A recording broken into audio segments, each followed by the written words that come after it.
इसके बाद हम थर्ड मेथड जो है देखेंगे, वो होता है अधिलाभ विधि। ठीक, अधिलाभ विधि जो है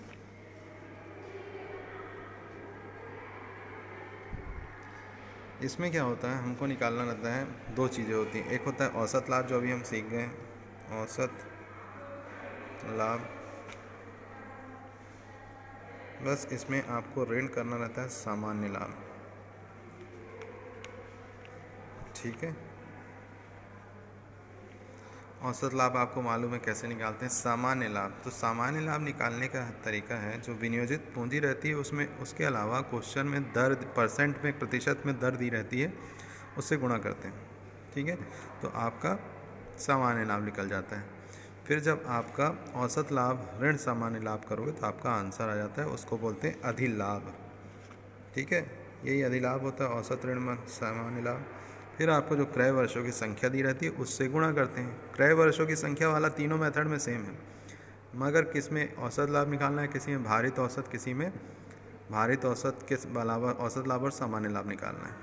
ठीक है, तो इसका एक क्वेश्चन देखते हैं। क्वेश्चन है आपका, देखिए ये क्वेश्चन लिखा हुआ है, एक मिनट, क्लियर नहीं आ रहा है।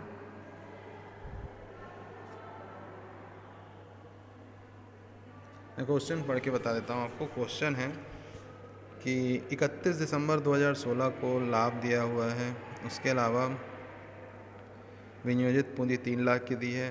Question number 9th। ठीक है, इसको आप बुक में देखिएगा और बनाइएगा। आपको लाभ दिया है 5 वर्षों का, तो 5 वर्षों का लाभ है, पहले हम औसत लाभ निकालते हैं।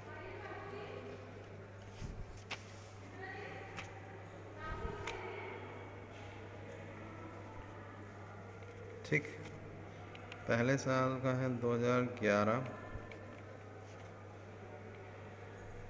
2012, 2013, 2014, 2015।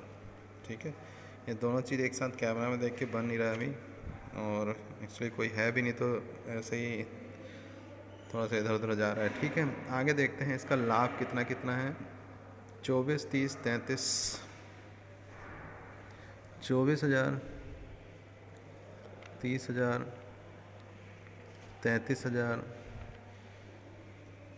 और 42,000 और 51,000। ये आपको 5 वर्षों का लाभ दिया है। तो हम पहले औसत निकाल लेते हैं। औसत के लिए हम इन सबको जोड़ेंगे, 3 2 5 और 6 10 हो गया, 89 लाया 1 3 3 6 2 8 और 1 9 4 13 और 5 18, 1,80,000 आपका ये आ गया। ठीक है, औसत लाभ निकालने के लिए हम कितने वर्षों का लाभ है, 5 वर्षों का, तो इसको 5 से भाग देंगे। 1,80,000 भागित 5, तो ये होता है 5 छक्के 30, 5 तिया 15 और 5 छक्के 30, 36,000 रुपये। ठीक, ये आपका औसत लाभ है। अब हमको निकालना है सामान्य लाभ। ठीक है, सामान्य लाभ बराबर क्या होता है, विनियोजित पूंजी, ये दी रहेगी आपको क्वेश्चन में, गुणित जो दर या प्रतिशत में दी रहती है उस चीज़ को। तो विनियोजित पूंजी इसमें 3 लाख, उसका दर दिया हुआ 10%, तो ये हो गया 30,000। ठीक है, अब आपके पास दोनों चीज़ आ गई। अधिलाभ निकालने के लिए एक दूसरे से माइनस करना है, तो अधिलाभ बराबर 36,000 ऋण 36,000 ऋण 30,000, तो 6,000 रुपये आपका अधिलाभ लिखा। ख्याति बराबर अधिलाभ गुणित क्रय वर्षों की संख्या। ठीक है,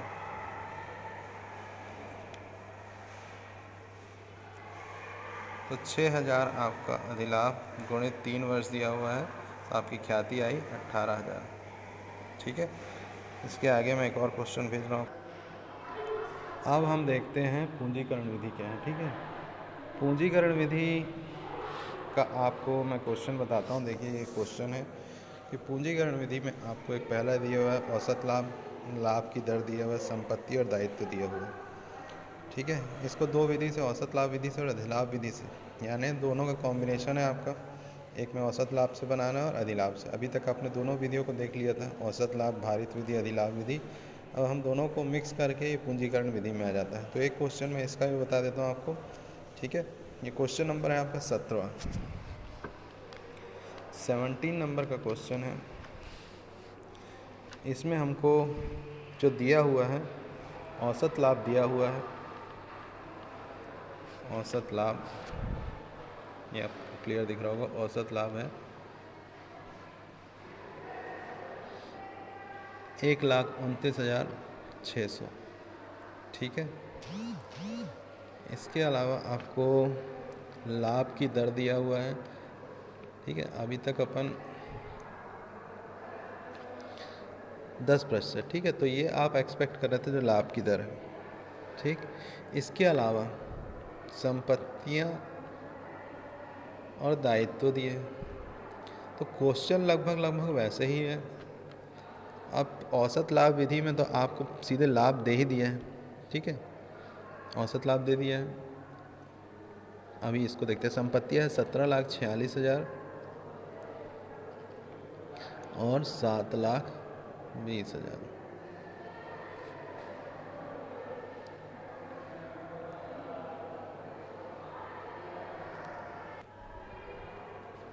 आपको देखने में लग रहा होगा क्वेश्चन कि इसमें एक चीज़, जो क्रय वर्षों की संख्या नहीं दी गई है, तो हम कैसे करेंगे। पहली चीज़ मैं आपको बताता हूँ, पूंजी निकालते कैसे हैं। पूंजी बराबर होता है संपत्तियाँ ऋण दायित्व। ठीक है, संपत्तियाँ ऋण दायित्व। 11वीं में भी आपने पढ़ा है, जब लेखांकन समीकरण बनाते थे तो आप एक साइड लिखते थे पूंजी धन दायित्व बराबर संपत्तियाँ। तो वही चीज़ अगर हम पूंजी को इधर ले जाएंगे तो दोनों पक्ष ऋण हो जाते हैं।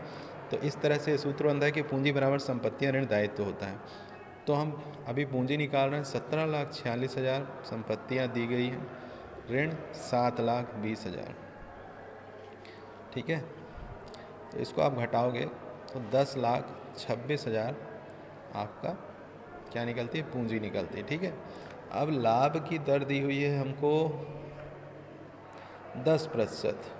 ठीक है, तो लाभ की दर के हिसाब से अगर पूंजी में हम 10% निकालते हैं, जैसे 10,26,000 का 10% करो, या सिंपल बोलो कि अगर किसी चीज़ का 10% निकालते हो तो एक ज़ीरो कम हो जाता है, तो ये होता है 02600।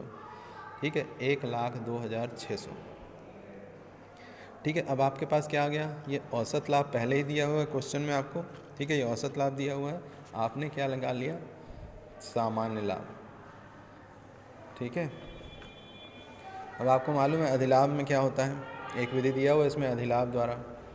तो अधिलाभ विधि में क्या होता है, ये दोनों माइनस होते हैं, है ना। तो अधिलाभ में आपका 1,29,600 रुपये आपका वो है, और 1,02,600 रुपये आप सामान्य लाभ निकालें। इसको अगर घटाएंगे तो होता है 6 में से 6 गया 0, 0, 0 हो गया, 9 में से 2 गया 7। ठीक है, ये हो गया 2, 27,000 आपका क्या है, अधिलाभ।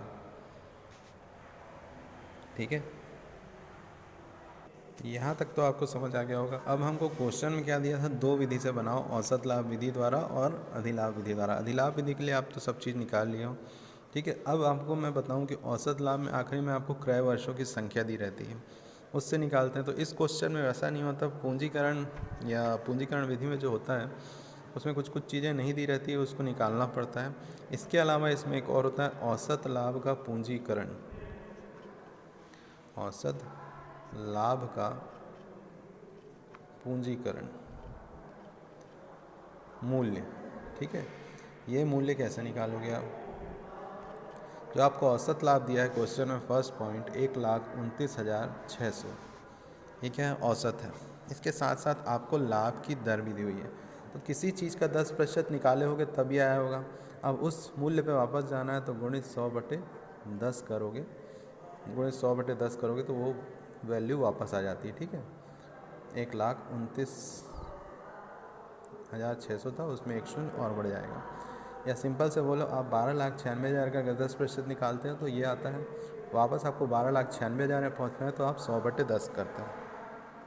ठीक है, तो आपका औसत लाभ का पूंजीकरण आ गया 12,96,000 और आपकी विनियोजित पूंजी आपने निकाला था 1,02,600।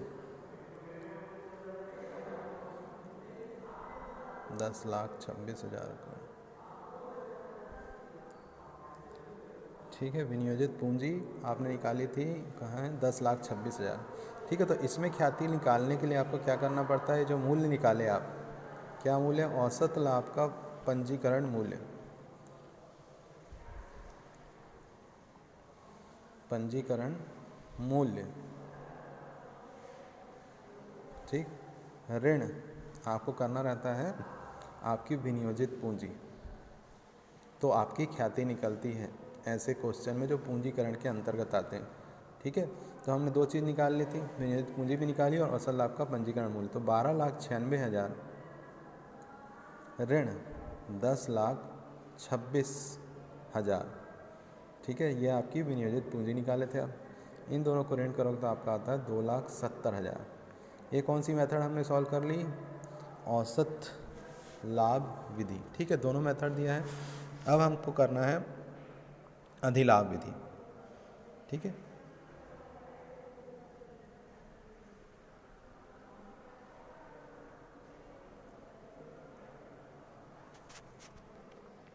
तो सेकंड विधि को मैंने बहुत हद तक सॉल्व कर दिया था, अधिलाभ तक आपको बता दिया था। ठीक है, अधिलाभ, बस अधिलाभ आ गया, देख लो आप, इस मेथड से 2,70,000 आ रहा है तो दूसरी मेथड से भी 2,70,000 ही ख्याति आएगी। ख्याति बराबर क्या होता है इसमें, अधिलाभ गुणित 100 जो दर दिया हुआ है वो, तो दर 10% दी हुई है। ठीक है, तो 27,000 हमने अधिलाभ निकाला था, गुणित 100/10 करोगे तो आपका होता है 2,70,000। ठीक है, ये दोनों मेथड बन गई। हो सकता है इस क्वेश्चन में थोड़ा सा प्रॉब्लम आए आपको, मगर एक बार और अच्छे से वीडियो देखिएगा और नहीं समझ आए तो मुझे फिर बताइएगा। ठीक है।